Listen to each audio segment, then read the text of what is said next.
My name is Laura Wilson, Firm Administrator at Wilson Law Group. This is the first chapter in the Trustee Orientation 102 series, the administration process, entitled In the Event of a Death of a Trustmaker. The presenter of this collection is Attorney John Haslam, Principal at Wilson Law Group. Attorney Haslam is an estate planning law specialist, an accredited estate planner certified by the National Association of Estate Planners and Counsels and accredited by the American Bar Association. In this chapter, he will teach you about the first steps to take after a death, what you need to know regarding Wisconsin property classification systems, and an introduction to a sample estate planning flowchart. Remember to take note of any question you have along the way. Let's begin. We will begin with the first steps in the event of a death of a trustmaker. It's important for the successor trustees to know that there is time to act. There is very little that needs to be done immediately. It's important to deal with any issues involving the funeral, involving the family, taking care of family that comes into town.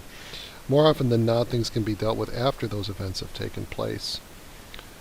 Please notify all advisors, including the attorney, of course, financial advisor, insurance professional, and the accountant, so they're aware that someone has passed away.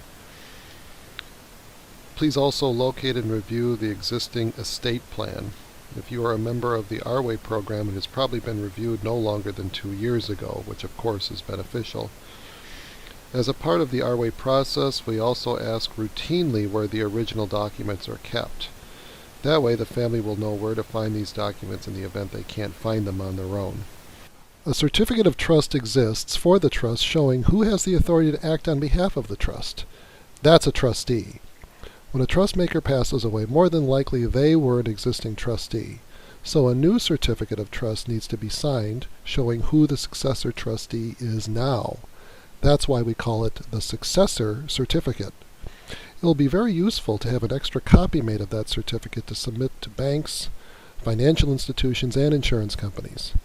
They will only need a photocopy. It is very useful for you as the successor trustee to hang on to the original for future copies.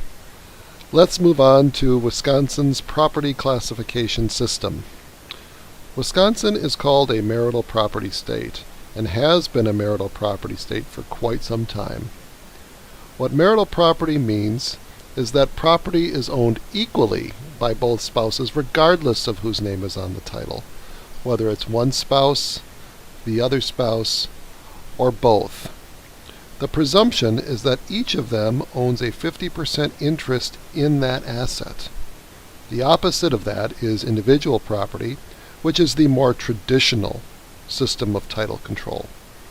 This means that the spouse whose name is on the title owns all of it. Even though marital property is the default rule in the state of Wisconsin, spouses are free to agree to modify the marital property rules as it pertains to them. That is, they can classify assets as marital or individual as they agree. The document that does that is called a marital property agreement. For people who have trusts with Wilson Law Group, more than likely there was a marital property agreement signed defining what is marital property and what is individual property. Moving on. You see the sample flow chart that our office typically prepares. Now this is obviously just a sample. Everybody's trust has some variation of this that is customized to them. It shows the 3 levels of the trust. The top level being when both spouses are alive, the middle level when one spouse is alive and one spouse is deceased, and the bottom level when both spouses are deceased. In the event we are dealing with an unmarried individual, there is no middle level. It is simply the top and the bottom. That is typically used unless there are special circumstances that exist in that client's case. The flowchart that's going to be shown throughout this program here is going to be for a married couple. Just recognize the differences. If there is an unmarried person, there is no middle level on the spreadsheet. This ends the first chapter in Trustee Orientation 102, the administration process.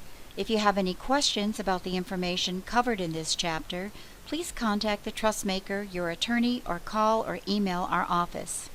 Attorney Haslam will continue this discussion of the administration process in the second chapter entitled Valuations. Thank you for listening.